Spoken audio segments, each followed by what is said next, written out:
आज मैं आपके लिए कुछ ऐसी टिप्स एंड ट्रिक्स लाया हूं जिससे आपने थोड़ा कम भी पढ़ा है तो you can score more. Hello everyone and welcome to medically unscripted.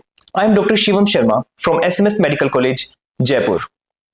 मैं जानता हूं दिल की धड़कनें थोड़ी बढ़ी हुई है और नीट पीजी एग्जाम काफी नजदीक है, इसीलिए मैं अपने प्यारे जूनियर्स और नीट पीजी एस्पायरेंट्स के लिए वीडियो लाया हूं।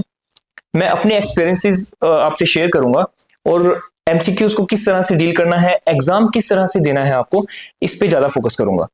सबसे पहला, जब भी आप एग्जाम देने जाएं तो सब कुछ भूल जाइए कि आपके कितने मार्क्स आए, आपके कौन से जीटी में कितने मार्क्स हैं, आप अभी कैसा परफॉर्म कर रहे हैं, आपने एफएमजी एग्जाम दिया था कोई, उसमें कितने मार्क्स से, आपने मेडिकल ऑफिसर का एग्जाम दिया था उसमें कितने मार्क्स से, doesn't matter at all. Because कल एक फ्रेश एग्जाम पेपर आपके पास आएगा जिसको आपको इस तरह से लिखना है जैसे आपने हमेशा से जो मेहनत की है। आई नो आपने बहुत हार्ड वर्क किया है, पर अभी स्मार्ट वर्क का टाइम है। कि बहुत सारे कैंडिडेट्स ये गलती कर रहे हैं कि अपने आसपास वालों पे ज्यादा विश्वास कर लेते हैं खुद से। अगर वो बोलता है कि नहीं इसका आंसर डी है तो आप खुद कंफ्यूज होकर वो डी टिक कर देते हो, तो ये नहीं करना है। अगर आपका एग्जाम पेपर कंप्लीट हो जाए तो कान बंद करके वहीं हेड डाउन करके आप आराम कीजिए, पर दूसरों की नहीं सुननी है। आपने जो सबसे पहला जो भी आपने टिक किया है उसको मानना है सही, क्योंकि ह्यूमन ब्रेन कुछ इस तरह से काम करता है, आपको वहां लॉजिकली नहीं सोचना है। अच्छा, सबसे पहले मैं एक फ्रेमवर्क बता देता हूं कि नीट पीजी एग्जाम ऐसा एग्जाम है जिसमें वो आपकी बेसिक नॉलेज टेस्ट कर रहे हैं। वो कुछ बहुत बड़ा बड़ा नहीं पूछ रहे हैं आपसे, क्योंकि अपने पास जो 4 ऑप्शन आते हैं अपन सोचते हैं कि वो 4 ऑप्शन जो हैं उनमें से ये आंसर तो कैसे हो सकता है, इतना सिंपल तो कैसे ही हो सकता है ये, राइट। पर ऐसा नहीं है, वो बहुत ही आपको सिंपल से सिंपल क्वेश्चन पूछेंगे और जो आपको सिंपल लग रहा है वही टिक करना है। जो आपका मन कह रहा है कि दिस इज आंसर, अगर आपने फिर से उसको लॉजिकली सोचना शुरू किया तो जो चारों ऑप्शन है वो इसीलिए दिए गए हैं ताकि आप कंफ्यूज हो, राइट। तो बहुत सारे कैंडिडेट्स ये गलती करते हैं, मैंने भी काफी एग्जाम्स में गलती की है कि जब एक टिक कर दिया उसके बाद मैंने इसके बारे में सोचना शुरू किया कि why not this option, why not that option. तो उसके चक्कर में आप जो असली आंसर है उसको फोरगो कर देते हो और वो नहीं टिक करते। तो ये सबसे पहली बात आपको बात याद रखनी है कि नीट पीजी एग्जाम एक बेसिक फॉर्म ऑफ एग्जाम है जो आपकी बेसिक नॉलेज चेक करता है। दूसरी बात, 70 to 80% पेपर पीवाईक्यू से लगभग आता है और आई नो आपने वो किए हैं और आपने बार बार जो क्वेश्चंस देखे हैं उन्हीं को थोड़ा सा मैनिपुलेट करके वो बताते हैं। और ये आपको हर एग्जाम में दिख जाएगा, हर गवर्नमेंट एग्जाम में, चाहे वो मेडिकल ऑफिसर एग्जाम हो, नीट पीजी, नीट यूजी, आपको सभी में पैटर्न दिखने को मिल जाएगा। 70 to 80% वो होता है। देन 10% ऐसे क्वेश्चन होते हैं जो किसी से भी नहीं हो सकते, तो उस पर ज्यादा फोकस नहीं करना। काफी सारे स्टूडेंट्स वहां पे अटक जाते हैं कि एक ऐसा क्वेश्चन आ गया जो 10% में है, आपने कभी सुना भी नहीं, देखा भी नहीं, then also you are trying to answering it. That's not right. आप दूसरे क्वेश्चन पे जाइए, सभी क्वेश्चन में सेम नेगेटिव मार्किंग है और सेम आपको उसके मार्क्स मिलेंगे, तो उस पर फोकस करना है जो आपको आता है। रिमेनिंग 10 to 20% ऐसा पेपर आता है जो एक मीडियोकर लेवल में है, जो मेनली कंपटीशन तय करता है। बट मैं आपको एक सच बात बताता हूं कि 70% जो एग्जाम पेपर की बात कर रहा हूं वो भी सभी लोग अच्छे से नहीं कर पाते हैं। उसमें ये कंफ्यूजन के कारण गलत टिक करेंगे और फिर गलत होगा। तो आपको इस मिस्टेक से बिल्कुल बचना है। एक्चुअली आपको खुद पे बहुत ही विश्वास रखना है। अब तक आपने जो पढ़ा है, जैसा पढ़ा है वो सही है। अब मैं आता हूं कि एग्जाम पेपर को देना कैसे है, what's right method of giving the exam.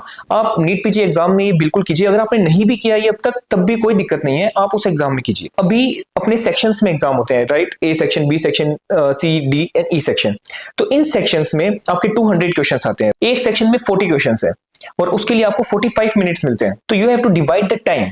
सबसे पहले आपको समझ लो सेक्शन ए चल रहा है तो सबसे पहले आपको वही क्वेश्चन करने हैं जो आपको देखते ही टिक हो रहे हैं। पहले जो आप 15 मिनट्स दे रहे हैं इसमें वो 40 to 50% क्वेश्चंस करने हैं जो आपसे टिक करते ही हो रहे हैं। 30 मिनट्स में आपको वापस रिव्यू करना है। फर्स्ट क्वेश्चन अगर लेंदी था, आपने छोड़ दिया था, तो उसको देखना है, उसको अच्छे से पढ़ना है और उसको सारे ऑप्शंस वापस पढ़ने हैं और अच्छे से उसको ग्रैब करना है। अगर किसी क्वेश्चन में नोट, एंड या फिर ऑल ऑफ द अबव है, इनको अच्छे से देखना है, इसमें कोई मिस्टेक नहीं करनी है। अगर फिर भी आपको उन ऑप्शंस में कंफ्यूजन हो रही है देन ऑड वन आउट कीजिए कि ये ऑप्शन तो नहीं हो सकता, इसका सेकंड ऑप्शन नहीं हो सकता, थर्ड ऑप्शन नहीं हो सकता, बचा ए एंड डी।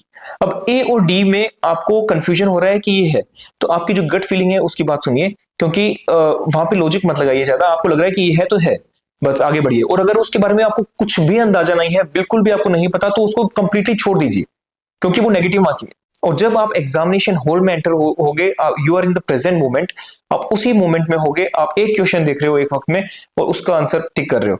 अगर आप आगे चले गए हो तो पीछे वाले क्वेश्चन के बारे में नहीं सोचना।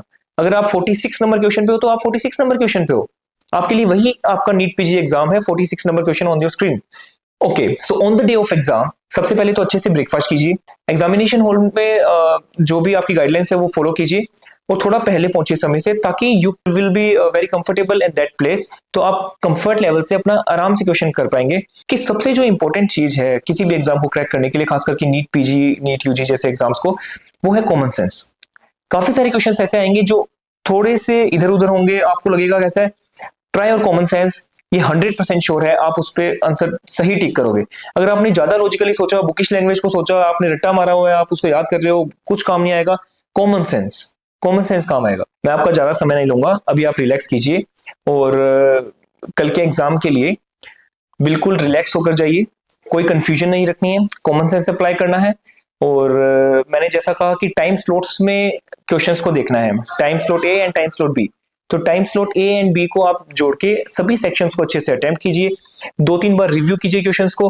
पहले सिर्फ वो क्वेश्चंस कीजिए जो बहुत ही छोटे छोटे क्वेश्चंस हैं, जो आपको देखते ही हो रहे हैं, जो देखते ही क्लिक हो रहे हैं, पहले वो क्वेश्चंस कीजिए। उसके बाद वो क्वेश्चंस कीजिए जिस पे आपको दिमाग लगाना है।